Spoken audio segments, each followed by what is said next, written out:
Hi everyone, it's Erin from the Provincial Farmhouse. Today I'm going to be creating 4 French country style hat boxes. For my project today, I'm going to be working on these 4, I think they could be cardboard hat box style boxes. Now they are a little bit closer to gift box size, but I'm treating them like hat boxes today. For my first and largest box, I'm going to be using Angel Eyes by Paint Couture. This is a mineral paint. It has a built-in sealer, and I'm only going to need to do 1 coat. The coverage was great, and I'm lucky enough that these boxes are white already. So I'm just going to do the 1 coat on the base, and then for the lid of the box, I'm going to be using Paint Couture's Italian Ivory mineral paint. And again, I'm just going to do 1 coat on the top and obviously on the sides of the lid. I got these boxes a while ago from an online craft store. However, I think you can get these from Amazon. When that was dry, I took out IOD's Lattice Rose Paint Inlay. This is from several releases ago. Unfortunately, it is discontinued. You may still find it, however, with some stockists. I'm going to be using this beautiful design here. First of all, I'm going to trim off the extra little gap that's on the side so that it doesn't affect how I'm able to line up the pattern design. And here I'm working out how much is going to fit on the hat box, and then I will make some creases as a guide for me to cut that shape. So once I've worked out how much I'm going to need, I'm going to cut that to size. And obviously this is not going to go all the way around my box, so I am going to have to find another piece that's going to continue and finish off the design for the other side. So I'll crease that again like before and then cut it to size. I'm going to be using Paint Couture's Extreme Guard in Satin to apply my paint inlays today on each of the boxes. I'm going to lay down an even coat, probably being a little bit heavier than I would be if I was just sealing a project. And I'm just going to be working with 1 section at a time, and then I'm going to press my paint inlay design side down into that wet product. I'm then going to begin to smooth it out, and I'm also going to get my mister to dampen the paint inlay, and then I'm going to use a wet wipe to smooth out those wrinkles and make sure that I've got really good contact with the surface.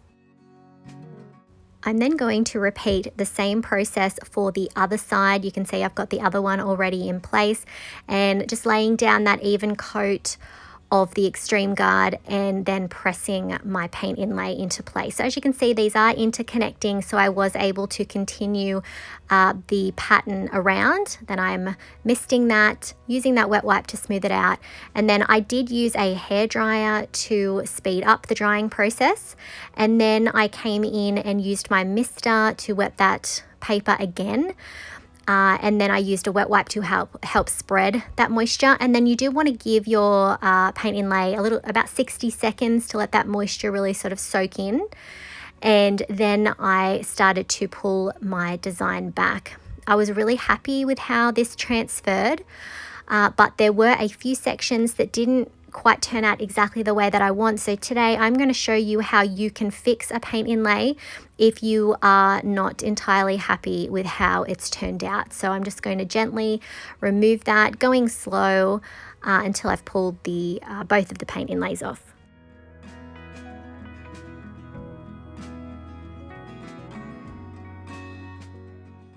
Once I'd removed the paint inlays, I did dry them with my hairdryer well. I then went in and added just a little bit of clear coat. I had to be really careful here because you can reactivate that paint with a water-based product. And then I'm going to press the exact same paint inlay back into position, add some water just like I did before. I am then going to dry that off, and then as you can see here, I was able to get a much better result the second time around.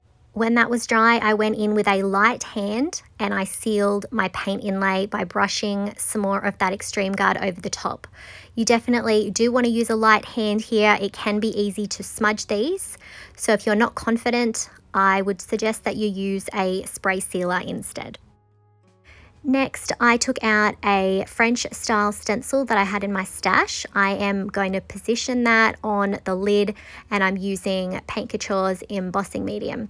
I'm going to be applying that with a palette knife. You can see I am going to be holding my stencil down firmly and I'm going to be adding this over the top of the entire design. So I just sort of worked in sections and went sort of top down until I had the entire stencil design done with that embossing medium.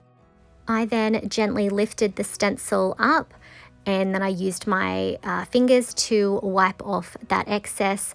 And then when that was dry, I came in with Paint Couture's light brown sugar antiquing glaze, and then I am using a wet wipe to pull it back. Remember, the Italian ivory that's on the lid has a built-in sealer, so I can take away as much as I want from this. I definitely want to pull more away from the letters. And then I am going to run my brush over the edges. I'm going to be doing this for each of the projects because I really like the age that this brings, so it's just a really light touch around the edge. I'm also then going to go in and add the glaze to the base. Again, I'm pulling back quite a bit, but I definitely want that look of age and more of a vintage look. When the glaze was dry, I came back in with the same stencil, repositioned it, and now I'm going over the top of certain areas with Paint Couture's Bronze Lux Metallic. So not all of them, just some of the selected areas, the sort of scroll designs and the crown. I then gently lifted that back up. I let that dry, and then I came in with Paint Couture's British Grey chalk paint. I'm using a stencil brush, offloading the excess, and then I'm going to go over the top of the text elements with this. But this is going to be a layered look. I still really love the look of the white text, but I want it to have sort of like a halo almost look to it. So when that was dry, I then came in with Paint Couture's Simply White chalk paint. I'm repositioning the stencil and then gently pulling it down. And then I'm going to go in with that white, stenciling that over the top. So it will leave just a little bit of the grey up the top and a little bit on the sides, creating a little bit of like a halo look. It's going to give the text a bit more definition and just add a little bit of interest, but I didn't want to move away from the white. I still want this to be quite a sort of pastel, dreamy sort of looking set of boxes. When that was dry, I took out this beautiful vintage ribbon, or lace rather, that I had in my stash, and I'm going to be using hot glue to attach that around the edge. I'm going to be adding beads of glue in the sections where there's a little bit more ribbon, so it's going to be harder to see that glue underneath. And I'm going to continue to do this until I have that ribbon securely in place. Now I know this might not be for everybody, but I definitely wanted a French country sort of almost shabby chic style look, and a lot of the vintage hat boxes that I looked at did have ribbon. I then took out these little double-edged pearl pieces. I do not know what these are called. I'll try and find out. I'm going to trim them off the stem that they're attached to, and then I'm going to add a little bit of glue. You can see there's like a little almost flower style design there on the ribbon, and I'm going to add just one of these little pearls on each of those little bows or flowers, whatever they are. I'm going to add one to the center of each of those, and I really feel like this finishes off the project. It ties in with the white of the text and definitely gives us that French country look. And here's a look at our first finished hat box.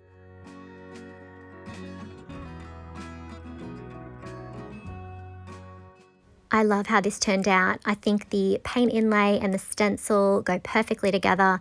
Let me know what you think of this in the comments.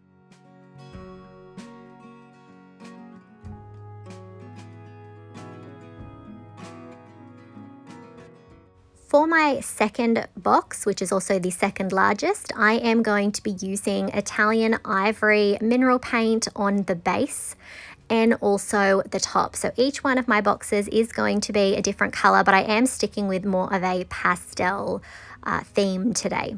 I'm going to paint the lid as well, and then when that was dry, I took out another page from the Lattice Rose Paint Inlay, and here again I am just working out how much I'm going to be needing to cover the base of this box. The Lattice Rose Paint Inlay really was perfect for this project. As I was looking at vintage hat boxes, they had so many beautiful floral pattern designs, and this is just a perfect design for this project, I think. So I'm going to cut out another piece of that same paper so that I can match up and continue the design. Again, creasing it so that I know where to cut. And then once I have the pieces that I need, I'm going to repeat the same process as I did for the first project, laying down a generous and even coat of Paint Couture's Extreme Guard in Satin, and then pressing my paint inlay into that wet medium design side down. So I'm going to work on one side, add that water, smooth it out with a wet wipe, and then I'm going to go in and add that other piece that will continue the pattern on the other side.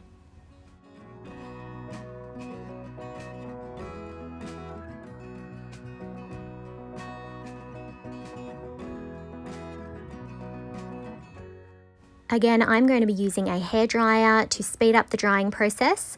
I am going to mist that with water and then start pulling it away. Now again, unfortunately, I did not have the best transfer of that color, that paint in all areas. But again, I am going to show you how I was able to fix that. So if this happens to you, don't despair. This is mainly applicable if you are using them with clear coat, obviously, but I did then go in after it was dry and I'm going to spot fix this. So I'm laying down some more of that Extreme Guard in Satin in the areas that I missed. Repeat those same process, and as you can see here, I was able to fix the problem in those areas.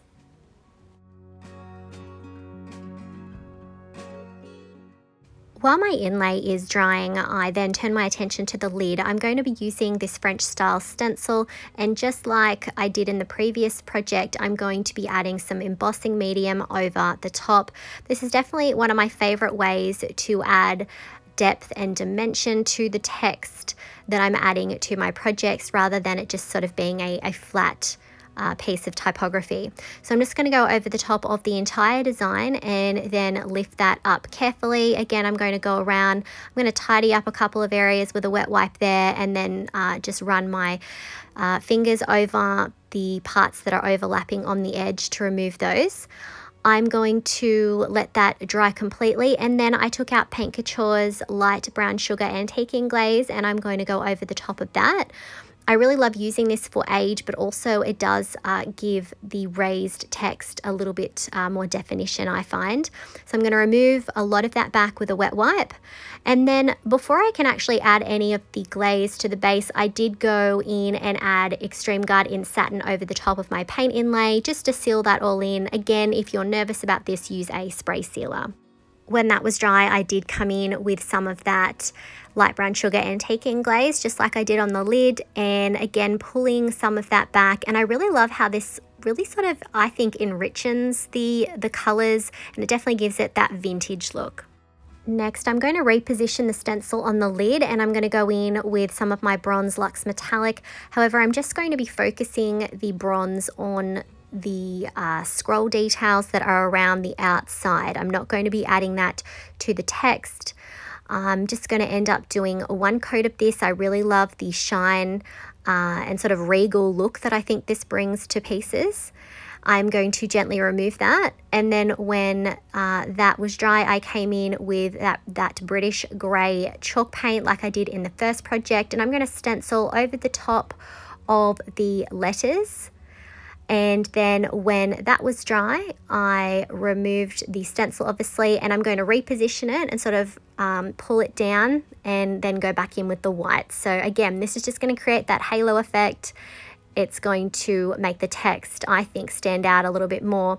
If this look wasn't for you, obviously you don't have to add this step in. I did toy with the idea of keeping the darker text, but again, I do want this to have more of a light and bright feel to it. So I pulled that away. And then I came in with this beautiful ribbon that I thrifted. It's got pearls woven into it. I'm going to lay some strips of hot glue down, and I'm going to press that beautiful ribbon or lace. I'm not even sure what you would strictly call this.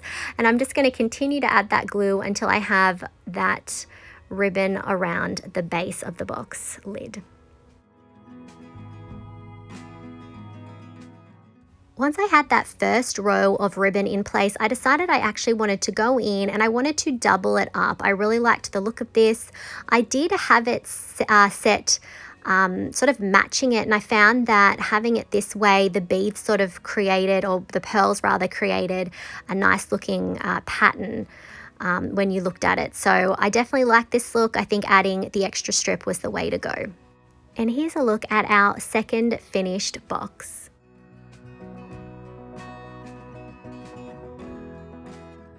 I'm really pleased with how this turned out. I think the paint inlay goes perfectly with that pearl style ribbon. Let me know what you think of this in the comments.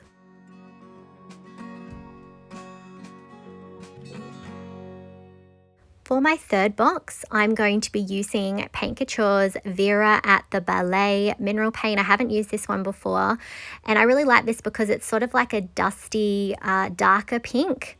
And I'm going to be applying, again, just one coat around the entire base of the box. Remember, it has that built-in sealer too, so it's saving a step.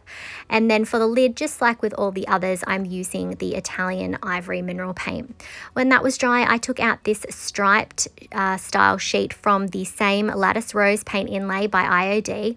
And here you can see I'm working out how much I'm going to be needing. I'm going to crease off the area where I need to cut, and then I'm going to be cutting that to size.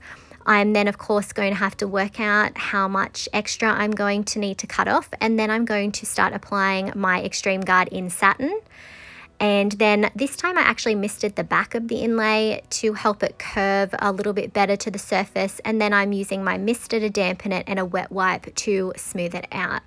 So once I have that piece smoothed out and in position, I'm going to add the other piece that I need to finish off the design.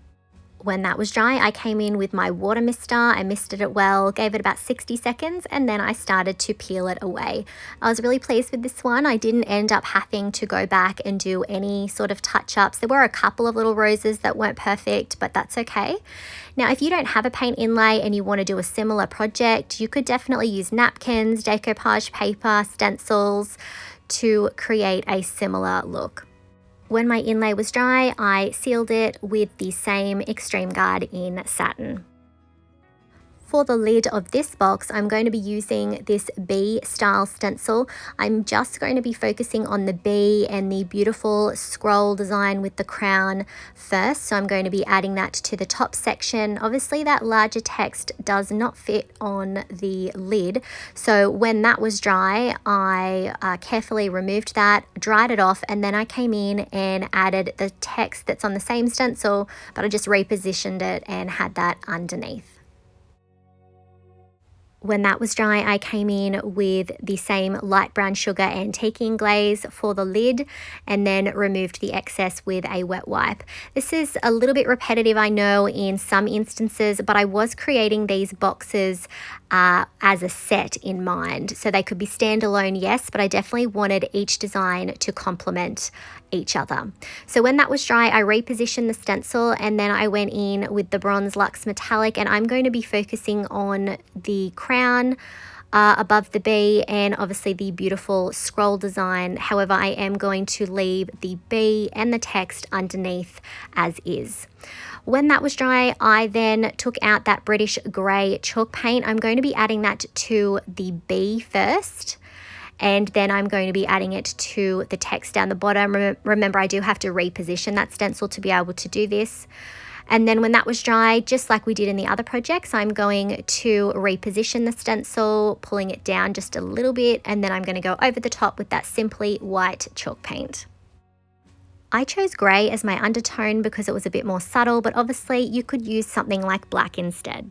Finally, for this one, I started attaching with just a few beads of glue this other vintage lace that I had in my stash. I'm just going along and putting beads of glue on about the every third or fourth section. I really was trying to keep the glue under the sections of the lace that were a bit thicker and wider so that we didn't see sort of dollops of glue. I then went in and added a little bead of glue and added some more of those little pearl style items there that I put on the first one. However, this time I'm putting it on every fourth oval or circle, just for a bit of added interest, and also it's going to help tie in this project with the first one. And here's our third finished box.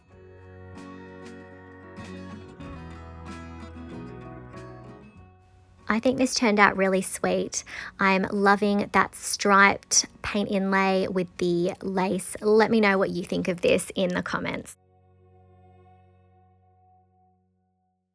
For my fourth and final box, I'm going to be using French Putty Mineral Paint by Paint Couture on the base. So this is quite a dark, creamy tone. It's got sort of that taupe sort of an undertone to it. I just wanted something subtle, but for the top I am going to be doing that Italian Ivory mineral paint to help those boxes tie in together. I then took out this paint inlay by IOD. This is the Petite Fleur pink paint inlay, and I'm just laying down that Extreme Guard in satin, and I'm going to add just this simple little rose design there, pressing that into the wet medium. And I've just got two of them, so there's going to be one on the front, one on the back. I'm going to mist that to help activate those paint pigments and smoothing that down with a wet wipe, and then I'm going to repeat the same process on the back. I dried my paint inlays with a hairdryer, then reactivated them with my water mister, and then I started pulling the design back. Again, I didn't quite get the exact look I was going for the roses in the center, but again, quite an easy fix. I dried these off really well, applied a bit more of that Extreme Guard in satin, and as you can see, I was able to get a better result the second time around. When that was dry, I came in with that same clear coat, and I'm going to seal my paint inlays. For the lid of this box, I'm going to be using this stencil here, and I'm going to be going over the top of that with the embossing medium. I wanted to keep this one a little bit more simple in terms of how much text. Obviously, this is a much smaller lid, so once I finished adding the crown and those beautiful scroll details around the outside, I gently lifted that up, and as you can see, we've got a gap under the crown, so I'm just going to come in with one of the stencils that we already used on the second box, and I'm going to just add the word Paris underneath. When that was dry, I used the light brown sugar antiquing glaze, and then I pulled that back with a wet wipe. I'm obviously also going to be adding that to the box base as well, giving that vintage look. I will be tidying up the bases of each of these as well. And then when that was dry, I used that same bronze Lux Metallic. However, this time I'm just going to be adding it to the crown. I really liked the look of the swirls with just the glaze on them. And then when that was dry, I repositioned that stencil for the Paris design. I'm adding in that British grey chalk paint, and then layering in over the top of that with the Simply white chalk paint. When that was dry, to finish this box off, I added a strip of glue, and I'm going to be using that same pearl style ribbon. However, I'm going to position that in the center of the edge of the box lid, and I think this will tie together the smallest box with the second largest box, and again, just giving it more of that feeling of a set. And here's our final finished box.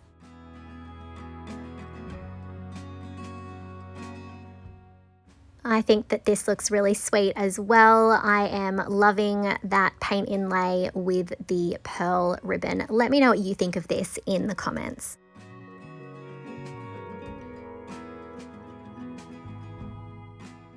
I really hope that you enjoyed today's video and that it's given you some ideas on how you can decorate hat boxes or any storage boxes really using paint inlays and stencils. Let me know if you had a favorite project from today.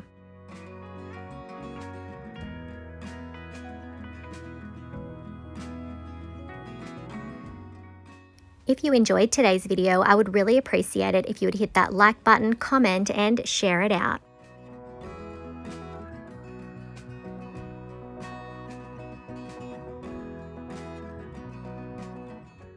If you haven't already, I would love it if you would hit that subscribe button and the notification bell so that you don't miss out on any of our videos. You can find a full product list and my affiliate links in the description below. Thanks for watching.